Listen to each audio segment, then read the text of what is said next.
dampak pemberlakuan status keadaan darurat di Tokyo, Jepang mulai terlihat.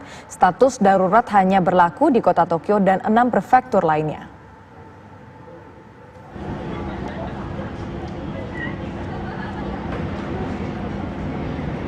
Kehidupan malam di kota Tokyo, Jepang mulai sepi Selasa malam, selang beberapa jam setelah Perdana Menteri Shinzo Abe mengumumkan status keadaan darurat untuk menghentikan pandemi COVID-19. Sejumlah bar dan restoran masih buka, namun lebih banyak yang sudah tutup dan mengumumkan tidak akan beroperasi sementara waktu. Jepang memberlakukan status keadaan darurat hanya untuk kota Tokyo dan 6 prefektur lainnya, berlangsung selama 1 bulan hingga 6 Mei mendatang. Secara umum, pemerintah Jepang hingga kini hanya menjalankan kebijakan sebatas imbauan bagi warga untuk tidak keluar rumah. Tidak ada sanksi bagi yang melanggar. Tempat hiburan malam pun tidak dipaksa tutup, hanya saja warga diimbau menghindari datang ke sana. Dengan adanya pemberlakuan status darurat di Tokyo dan 6 prefektur lainnya, pemerintah setempat akan mempunyai wewenang untuk memperketat aturan social distancing. Ya pemirsa, kita sudah terhubung dengan Bapak Tri Purnajaya, Kepala Perwakilan Ad Interim KBRI Tokyo. Ya, Pak Tri Purnajaya, kami ingin tahu seperti apa dampak status darurat bagi warga negara Indonesia di Tokyo dan juga 6 prefektur lainnya yang juga diberlakukan status tersebut. Terima kasih Mbak Maria dan pada pemirsa TV One. KBRI Tokyo tentunya mengamati situasi di Jepang secara umum dan menghormati keputusan pemerintah Jepang ini. Kami juga menghimbau warga negara Indonesia di Jepang untuk tertib dan mematuhi anjuran pemerintah Jepang itu. Jadi memang situasi di Jepang sekarang jauh lebih berkurang tingkat keramaian atau aktivitas masyarakat terlihat di jalan-jalan. Karena himbauan tersebut menghimbau agar kontak antar individu dikurangi hingga 80%. Jadi intinya social distancing dan penutupan sebagian besar kantor-kantor, usaha-usaha milik masyarakat. Dan KBRI tentunya memonitor terus WNI di seluruh Jepang. Kita punya jaringan komunikasi dengan simpul-simpul warga negara Indonesia di seluruh Jepang.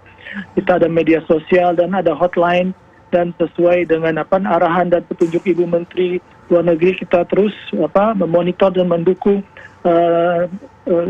WNI di manapun. Baik, Pak Tri, dari total 7 prefektur di Jepang, kemudian ada berapa total warga negara Indonesia yang terimbas dari status darurat ini?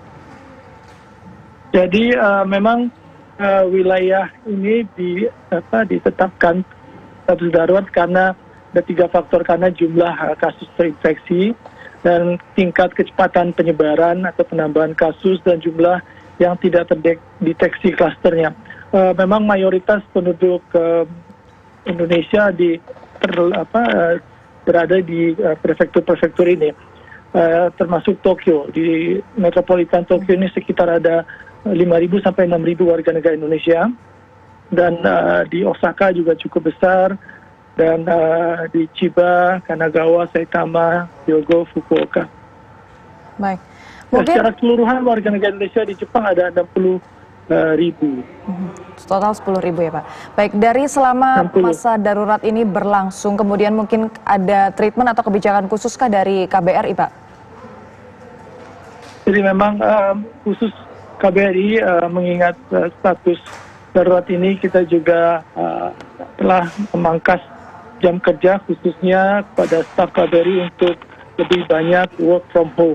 Yang bulan lalu kita menghimbau dan meminta staf kami untuk yang bisa kerja atau yang non essential tetap bekerja di rumah, dan pelayanan KBRI juga akan kita kurangi sehingga meminimalkan kehadiran, dan yang bisa bekerja di rumah tetap bekerja di rumah, dan mungkin kita terapkan sistem tiket.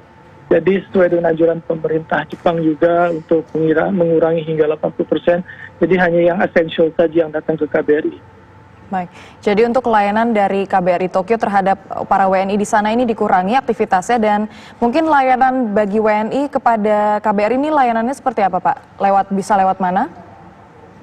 Jadi pelayanan konsuler maupun imigrasi memang jalan terus, tapi akan menghimbau masyarakat untuk berbasis appointment dan untuk menghubungi KBRI juga, karena kita tidak buka setiap hari sekarang, mungkin hanya 2 kali seminggu.